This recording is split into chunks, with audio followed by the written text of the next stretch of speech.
China memulai perang dagang dengan Kanada.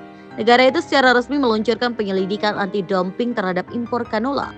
Kementerian Perdagangan China mengatakan penyelidikan tersebut akan memeriksa impor dari 1 Januari hingga 31 Desember 2023. Beijing menambahkan bahwa bukti dan informasi awal menunjukkan adanya dumping biji minyak canola.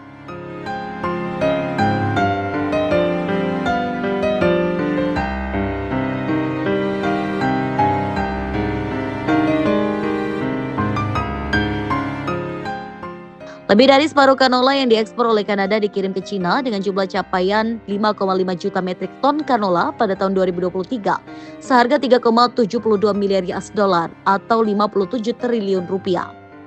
Impor canola dari Kanada mencapai 94% dari total seluruh impor biji-bijian China.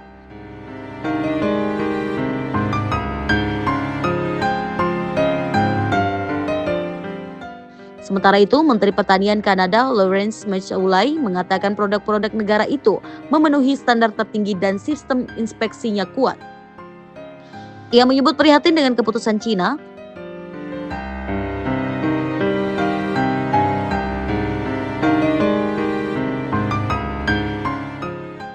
Sebelumnya, serangan ke canola Kanada dilakukan pasca Ottawa mendeklarasikan tarif 100% atas impor kendaraan listrik dan tarif 25% atas impor baja serta aluminium Beijing. Rencananya ini akan diberlakukan 1 Oktober dan 15 Oktober mendatang.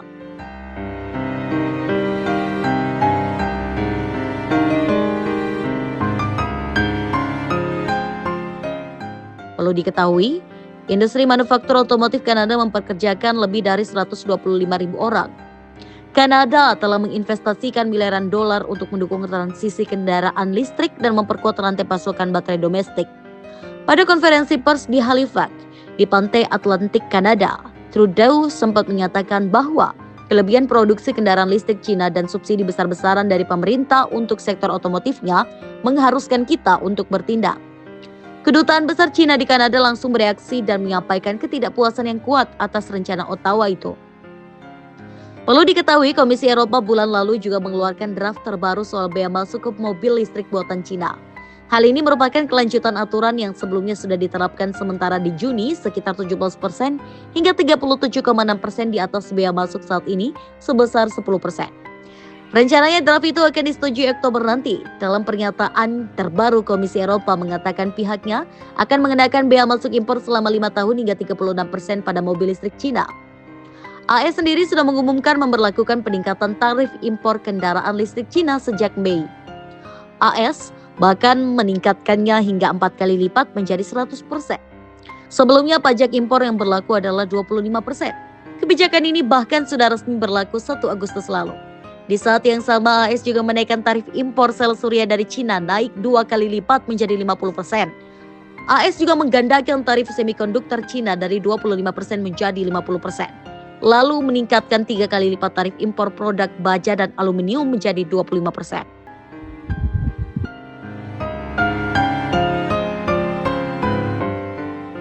Pada bulan Mei tahun ini, Amerika Serikat mengumumkan akan mengenakan tarif pada serangkaian produk strategis seperti kendaraan listrik dan semikonduktor dari Tiongkok. Uni Eropa mengikutinya dan meluncurkan penyelidikan anti-subsidi pada mobil impor Tiongkok.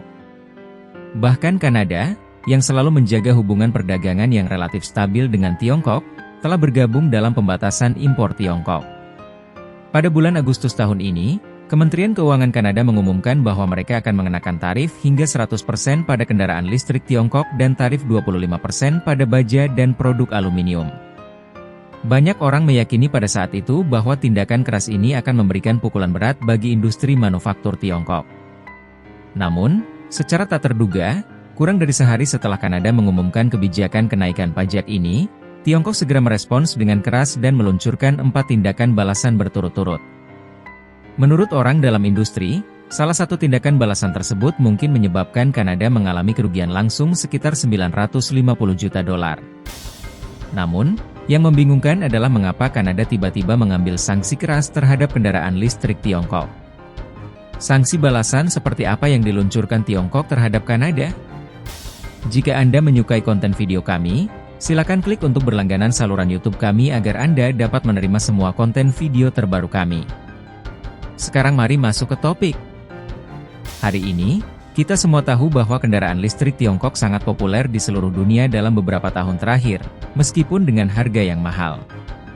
Kini, ekspor kendaraan listrik Tiongkok telah menyebar ke lebih dari 180 negara dan wilayah, mencakup hampir seluruh dunia, termasuk Eropa, Asia, Oseania, Amerika, dan Afrika.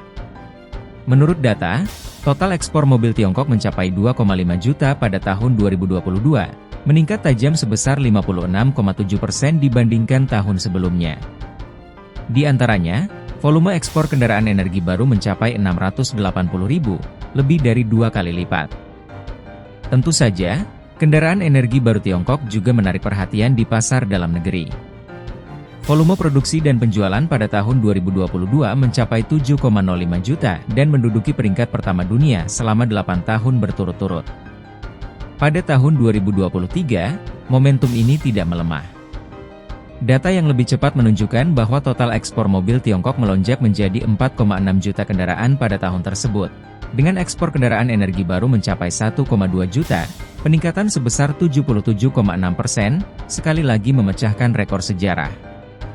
Momentum pertumbuhan yang kuat ini tidak berhenti pada tahun 2024. Data menunjukkan bahwa ekspor mobil Tiongkok meningkat lebih dari 30% pada paruh pertama tahun ini, mencapai 2,79 juta kendaraan.